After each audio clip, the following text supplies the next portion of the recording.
You just don't know what you're going to encounter in the Maine woods, and particularly on the wildest river in Maine, the Allagash.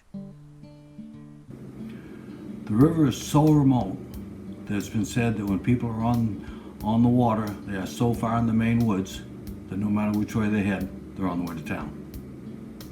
People haven't generally lived in one place for 2 centuries.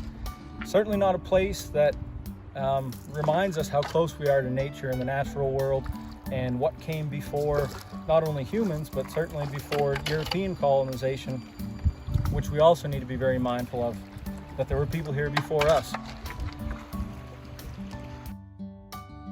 Now, I've taken quite a few trips on the Waterway.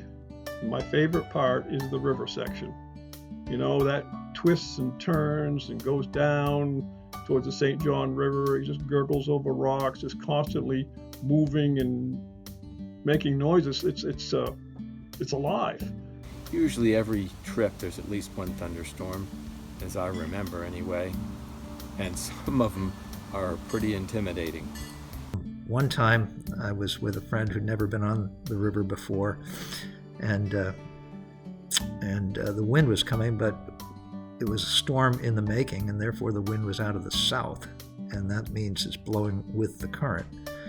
And we had a ride 2 lakes worth down current using a poncho as a sail, and I just sat in the back and keeled. And it was like nothing I'd ever experienced before on the big lakes, and it was really a lot of fun. The next day was a really wild one. The wind had turned, and now was coming out of the southwest.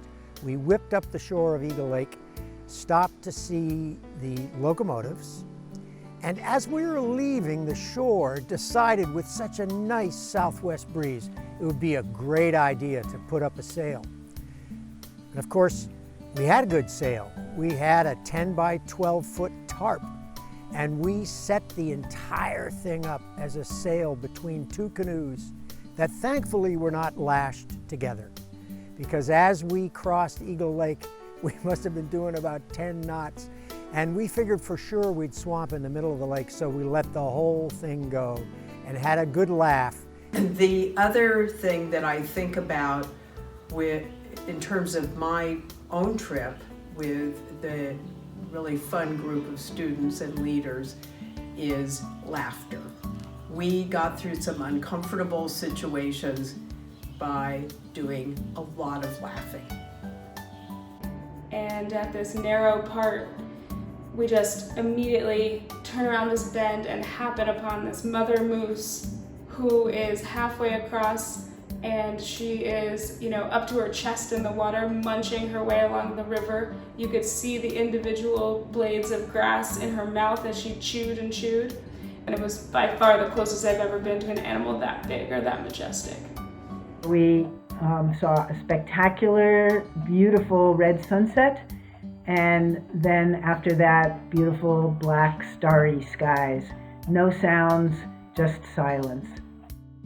If I could sum up the Waterway in one word, it would be that you or I would get a profound sense of peace by just being on the river and being in touch with ourselves and nature.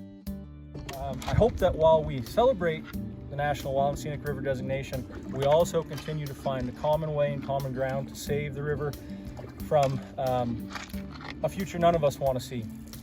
The best is that when on the river, my heart and senses become alive. The wind and the waves speak to me, and I connect with the natural place where all creatures call home.